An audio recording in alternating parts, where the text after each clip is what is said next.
మరియు యెహోవా మోషేతో ఇట్లనెను, నీవు ఐగుప్తు దేశము నుండి తోడుకొని వచ్చిన ప్రజలను బయలుదేరి నేను అబ్రహాముతోనూ ఇస్సాకుతోనూ యాకోబుతోనూ ప్రమాణము చేసి నీ సంతానమునకు దీనినిచ్చెదనని చెప్పిన పాలు తేనెలు ప్రవహించు దేశమునకు లేచిపొండి.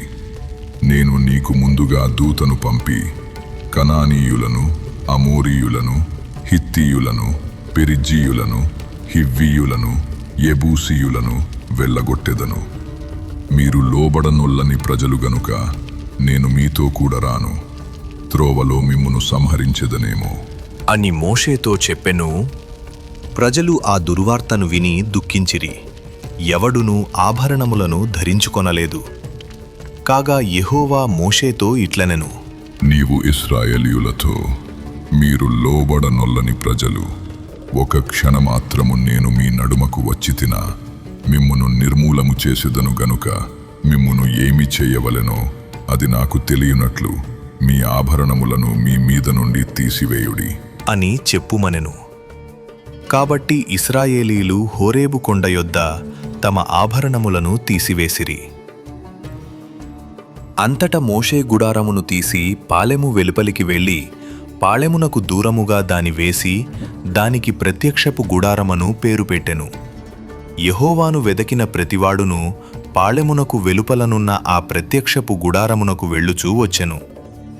మోషే ఆ గుడారమునకు వెళ్ళినప్పుడు ప్రజలందరూను లేచి ప్రతివాడు తన గుడారపు ద్వారమందు నిలిచి అతడు ఆ గుడారములోనికి పోవు వరకు అతని వెనుక తట్టు నిదానించి చూచుచుండెను. మోషే ఆ గుడారములోనికి పోయినప్పుడు మేఘస్తంభము దిగి ఆ గుడారపు ద్వారమందు నిలువగా యెహోవా మోషేతో మాటలాడుచుండెను. ప్రజలందరూ ఆ మేఘస్తంభము ఆ గుడారపు ద్వారమున నిలుచుట చూచి లేచి ప్రతివాడును తన తన గుడారపు ద్వారమందు నమస్కారము చేయుచుండిరి. మనుష్యుడు తన స్నేహితునితో మాటలాడునట్లు యెహోవా మోషేతో ముఖాముఖిగా మాటలాడుచుండెను. తరువాత అతడు పాళెములోనికి తిరిగి వచ్చుచుండెను. అతని పరిచారకుడును నూను కుమారుడునైన యెహోషువ అను యవనస్తుడు గుడారములో నుండి వెలుపలికి రాలేదు. మోషే యెహోవాతో ఇట్లనెను, చూడుము, ఈ ప్రజలను తోడుకొని పొమ్మని నీవు నాతో చెప్పుచున్నావు గాని నాతో ఎవరిని పంపెదవో అది నాకు తెలుపలేదు.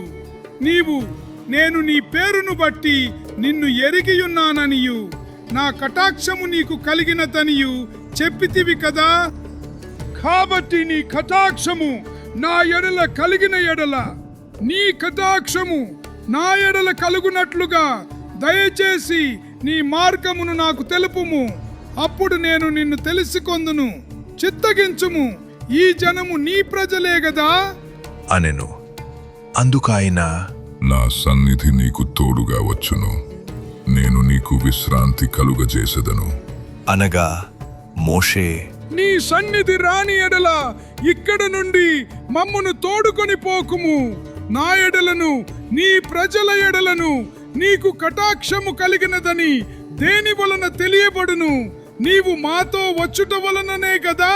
అట్లు మేము అనగా నేనును నీ ప్రజలును భూమి మీదనున్న సమస్త ప్రజలలో నుండి ప్రత్యేకింపబడుదుము అని ఆయనతో చెప్పెను. కాగా యెహోవా, నీవు చెప్పిన మాట చొప్పున చేసెదను.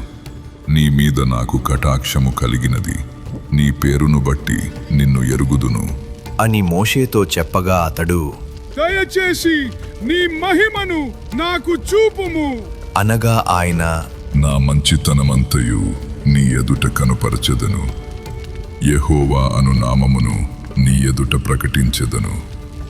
నేను కరుణించు అని కరుణించెదను, ఎవని యందు కనికరపడెదనో వాని యందు కనికరపడెదను అనెను. మరియు ఆయన, నీవు నా ముఖమును చూడజాలవు, ఏ నరుడును నన్ను చూచి బ్రతుకడు అనెను. మరియు యెహోవా, ఇదిగో నా సమీపమున ఒక స్థలమున్నది, నీవు ఆ బండ మీద నిలువవలెను. నా మహిమ నిన్ను దాటి వెళ్ళుచుండగా ఆ బండ సందులో నిన్ను ఉంచి నిన్ను దాటి వెళ్ళు వరకు నా చేతితో నిన్ను కప్పెదను. నేను నా చెయ్యి తీసిన తరువాత నా వెనుక పార్శ్వమును చూచెదవు కాని నా ముఖము నీకు కనబడదు. అని మోషేతో చెప్పెను.